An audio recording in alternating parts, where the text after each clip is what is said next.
Right, so laid out before you is a 3x3 representation of the Battle of Second Kernstown, 1864, Shenandoah Valley, American Civil War.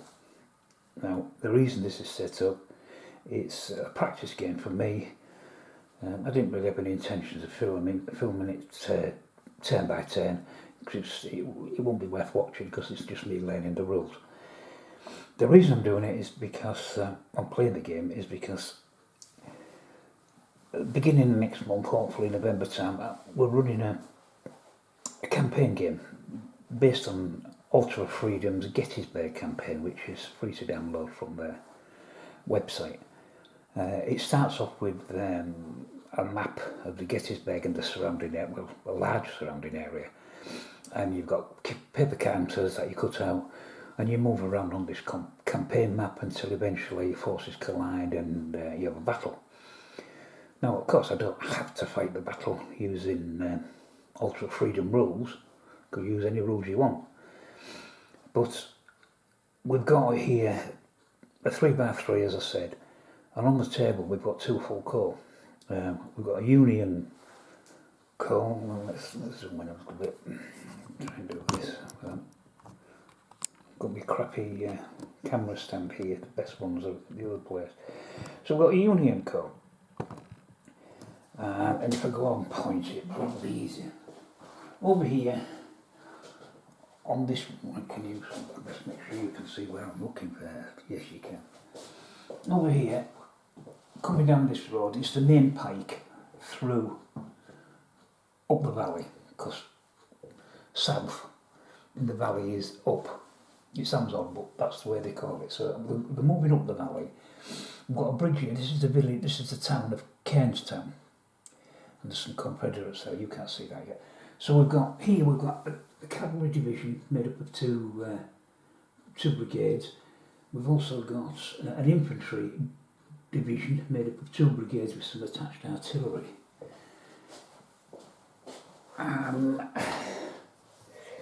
On the hill, let's come a bit closer still. On the hill here is General Crook. He's the overall commander of the Union Corps. He's here, and he's got another division of two brigades. Back here is the Army headquarters. Any units that are fatigued or broken, come back here, and then you can roll to see if you can hopefully bring them back to full strength and get them back into the battle. But the more likely chances is that you'll lose them anyway, but you may get them back. And finally, for the Union, is on this road is another cavalry division of two brigades and another infantry division of two brigades and attached artillery. Now Crook was under the assumption that he was just following Jubal Early's Confederates up the valley, and he didn't believe that they would turn and attack him. He famously said that there's nothing ahead of us except a few bushwhackers. Well, his 10,000 men were about to run into 16,000 Confederates, just slightly more than a few bushwhackers. So let's go have a look over here at the Confederate side. I'll try these two at once. Right, so over here we have got Confederate division made up of three brigades and artillery. Here is General Breckinridge, who is the right-wing commander, and you'll see there's some red discs, poker chips, Ludo cabs, whatever you want to call them. I'm using them for priority points, which I'll speak about in a minute. Here's his headquarters camp, and on this road in front of the bridge is another Confederate division made up of three brigades with attached artillery. So that's the right flank of the Confederate forces. Down here in the centre, with the tents of Early's command, headquarters, we have got another division 3 brigades plus attached infantry. General Airlie is across here just behind the Upper Quan Church. And finally, to make up the Confederate Corps, let's come out a little bit, is hidden behind this hill a division of four brigades and a division of 4 brigades of cavalry plus an attached horse artillery brigade. So it's a powerful force. I was saying about the red discs. Let's go back to Mr. Crook over here. Now Mr. Crook, when he does his, the rules give you, each general has different traits and qualities, and these can change as the battle. For instance, Stonewall Jackson in the Shenandoah Valley campaign will probably have a better rating than he may have later, when he, for whatever reason, he wasn't quite so good on his game. So it does change you. Now, General Crook, he's got 15 action. Oh, they call them priority points. He's got 15 priority points he can spend to move his army, basically. Now, you can use them all sorts of rally, you can use them to do all sorts of things if you save them, but to actually, if I want to move, for instance, right, what can you say? I don't want to be doing this way, you can't see. Let's come back just a little bit. Right, you see a few bits of his army now. For instance, if I want to move this cavalry division, I could spend 1 priority point. And then if I wanted to move this infantry division, spend another priority point. Fine, like you say, that's great. If I desperately wanted this cavalry regiment to move before anything on the Confederate side, I may use as many as I could use as many as I want, but I might put 3 there, because if he's the highest bid, if you like, of 3, he will probably move first of all the armies on the board, both Union and Confederate. It's not an I go, you go on this. It's by the big points. The problem with for our man Mr. Crook is that he's classed as an inept corps commander. He's not really fit to command a corps, so he can never bid the same amount of priority points on each division. So for instance, okay, you can put 1 there, but he can't use 1 again, so he'd have to put 2 there. Then to move the next division, if he wanted to move this division, he'd have to put 3, and so on. So, and that's because of his being inept. Alright, he's got 15, he's got a fair few at the minute, and while you're just manoeuvring before you start fighting and trying to recover, that's fine. Now this one, with it being the 3, and the next one of course would be 4, and that one would be 5. So that one would move first because it's number 5. Now, we also have what's known as a turn clock. Now, the easiest way to is if I come down here at the rolls. Now, I don't know whether you can see this. I'm looking at my little screen, so it looks tiny. Hopefully, it's big enough for you to see. Obviously, pre-battle. The battle, you bid priority points, which is just what we've just done. Both sides would do it. 10 clock control. You roll a dice, 6-sided, for the control of the 10 clock, and for the control of the 10 clock, here's my 10-sided dice. And in this scenario, it starts at 10 with the 0 showing, and then it can reduce. Once it gets down to nothing again, that's it, end of that turn. You move on to the next turn. And there's only 6 complete turns. Sorry, or I'm just about to start turn 2. There's only 6 complete turns in this whole scenario. So you've got to be moving pretty sharpish, and control of the clock can be important. So let's move then. The highest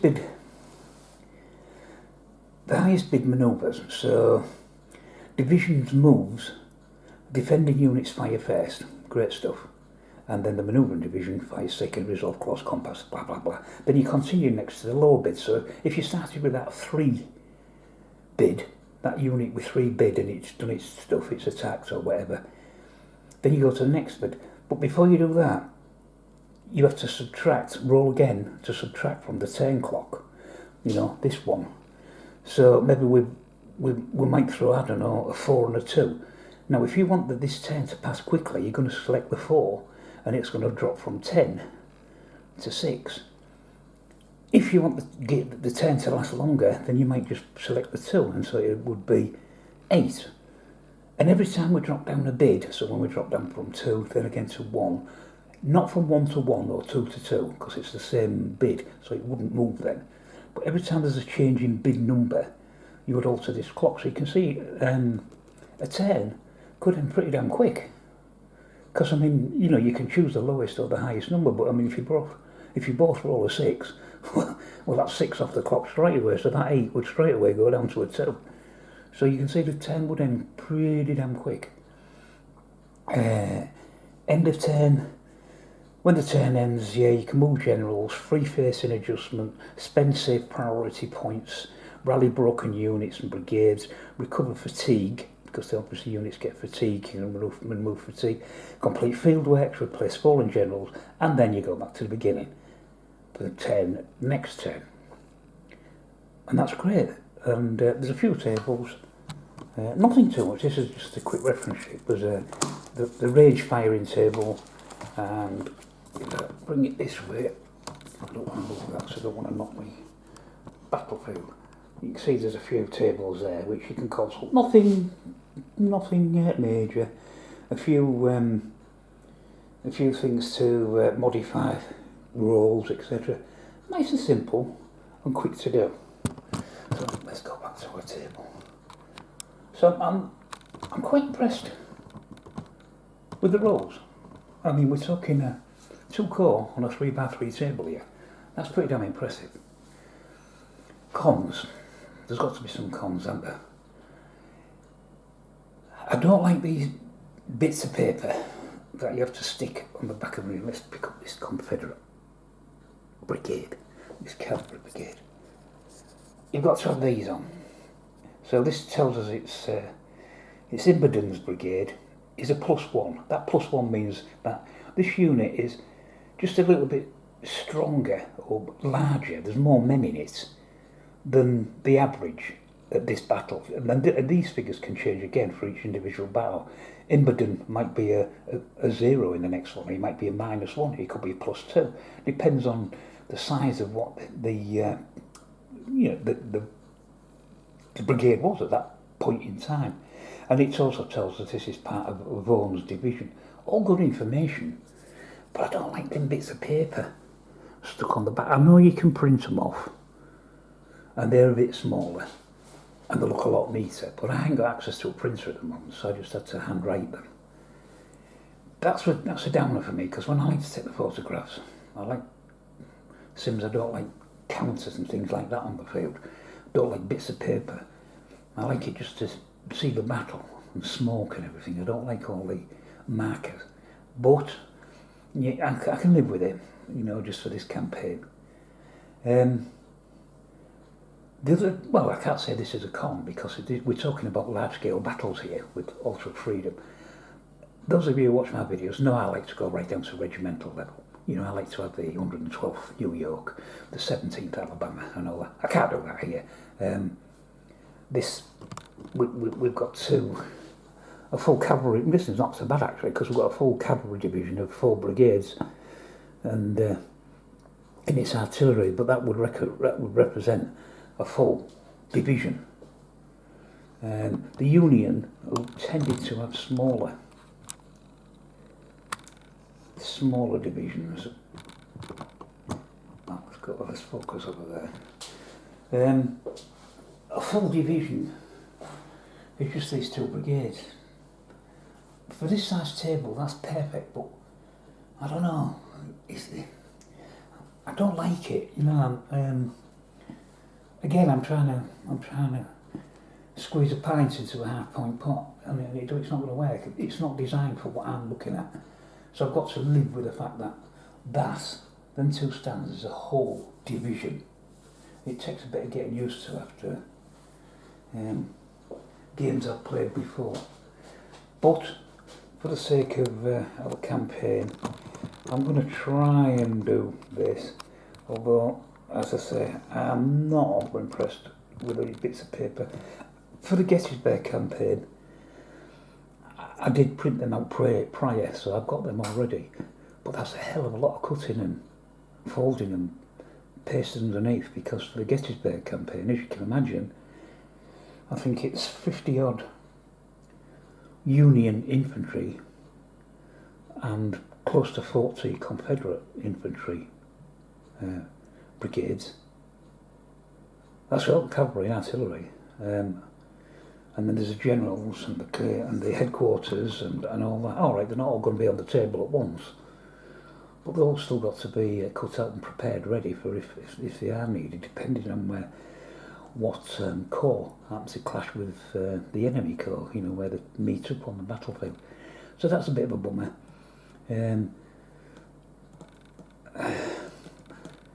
I don't know.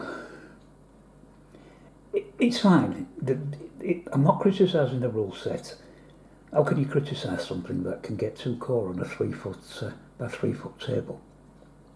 It does what it says on the tin. It's ideal, but you've got to be really have a good imagination that just 2 stands of infantry is a division.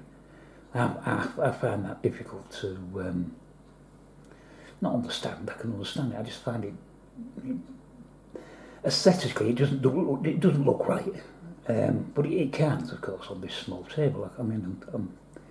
I'm explaining to my bloody self. That's the reason it is so small. Otherwise, it wouldn't fit on the table. I'd need a table 4 times this size and 6 times this size. So it's doing the job it's supposed to do. Just that I'm not 100% happy with it because it's not what I'm used to. But I'm going to have to get used to it for this campaign. Though, as I said, I don't have to use ultra freedom rules. This is turn 2 at the moment. The Union are advancing because Crook still thinks all he's got is a few bushwhackers in front of him. And I'm not going to let him find anything different until these 2 divisions come either from around the side of the hill in the cavalry, from the cavalry point of view, or come over the hill on that road with the infantry. Once he spots them, obviously he's going to have to change his tactics. He can't go all out attack because he thinks he's got nothing in front of him. He's going to realise he's going to have to start doing an organised withdrawal because he's facing way superior forces. But he's not going to know that until these Confederate troops appear over the hill or round the hill. But as the game is only, this scenario is only six turns long. We're already moving into turn 2. There's not going to be a lot of time for the Confederates to actually do something and get into action. So if they start pulling back, we'll have to see what happens. Ranges, I'm trying to remember ranges of weapons.